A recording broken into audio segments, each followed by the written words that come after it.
exposing the largest industrial fiduciary scam the world has ever seen. And yes, we have done it. But the silence that you're hearing is because people are in shock.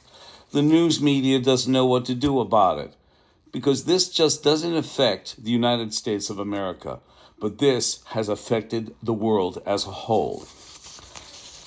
Ladies and gentlemen, business owners, flying public, investors, here it goes. I am here before you today as Daryl Guberman, a quality expert with over 40 years in the aerospace industry. I am here not to entertain, but to expose, to shine a light on a system of deception so vast, so deliberate, that it has endangered the lives of every person who has ever flown on a Boeing aircraft.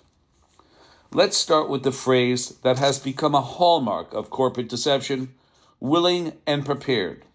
Willing and prepared.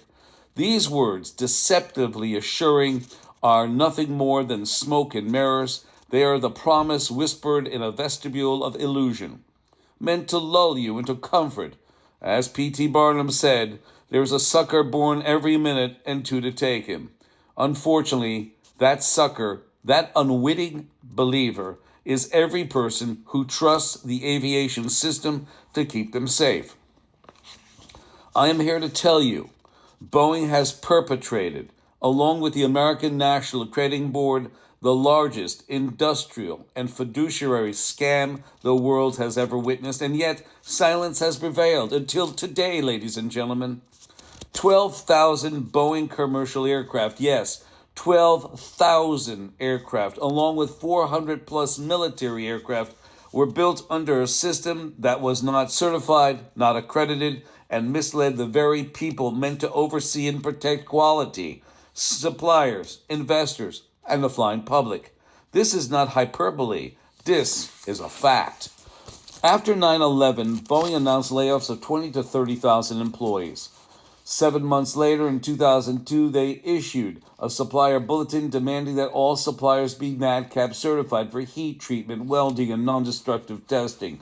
They told suppliers to send in certifications with their parts so Boeing didn't have to inspect unless necessary. Officially over safety, profit over truth. By July 2002, Boeing required all suppliers to be AS9100 certified and ANAB accredited. They claimed that all third-party registers must be ANAB accredited or internationally equivalent, but what they were really doing was creating an illusion of compliance. Suppliers, investors, and the flying public were led to believe Boeing itself was AS9100 certified, when in truth, it was not. Fast forward. In October 2003, ANSI-ANAB issued a bulletin called the Online Aerospace Systems Information System.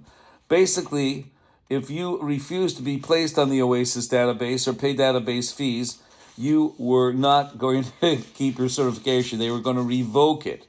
The OASIS database was run by the International Aerospace Quality Group that at that time was held 65% by Boeing. They controlled it. By 2009, the FAA gave Boeing agency status, or essentially certifying themselves. Boeing even self-certified aircraft technologies like the MCAS system that killed 346 people on the Ethiopian and Indonesian airline and aircraft designs. Some Boeing employees were appointed as FAA inspectors, creating a dual position, being paid by Boeing while overseeing Boeing. The CEO of Boeing functioned in effect as an FAA administrator. The conflicts of interest were staggering. The system was broken and the world was told everything was fine.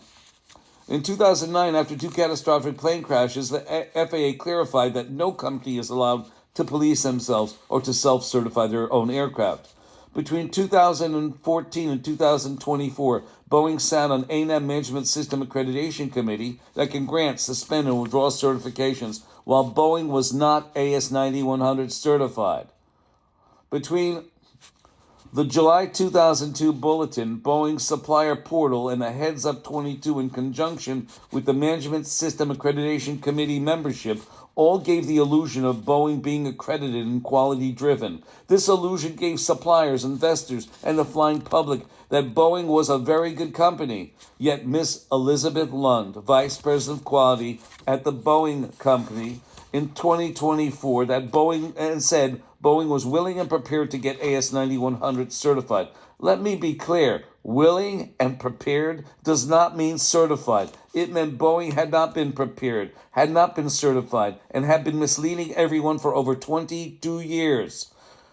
The suppliers, the investors, and also the flying public. So I took it upon myself to verify the reality on the ground. In October 2024, I went to Everett, Renton, Auburn, and Northfield. I spoke with striking workers for almost a month. I asked them about AS9100, certification, internal auditing to the standard, or other quality systems. And you know what they told me? They said no knowledge, no training, no system, no place. Some even said, Daryl, I was supposed to attend training, but my supervisor said I couldn't go because we had to deliver a plane on time. Ladies and gentlemen, this is not an accident. This is not oversight. This is a systematic, decades-long deception or longer. Boeing created an ecosystem where suppliers and employees were misled, where investors were reassured, where the flying public was put at risk, all while hiding behind layers of certifications that existed only on paper. We are talking about a corporate culture where profit took precedence over safety, where compliance was an illusion, where the truth was hidden behind bureaucracy and smoke. Millions of lives have been affected, countless families put in danger, and the system that should protect us has been weaponized for profit. And now the question is, what do we do about it? Silence is no longer an option. Complacency is complicity. We must demand accountability, not just from Boeing, but from our regulators, every auditor, every individual who allowed the deception to continue. I say today, the world cannot remain silent, the victims cannot be ignored, the system cannot be allowed to operate under illusions, and I, Daryl Guberman, with decades of experience and truth on my side, will not remain silent. To those who built this system in deception, know this, the truth will be exposed. To those who were misled, know this, you are not alone, and the safety of millions matters. And the flying public, remain vigilant, ask questions, demand proof. Do not fly on a Boeing, fly on an Airbus. I'm not guaranteeing that, but fly on an Airbus. That's your only option.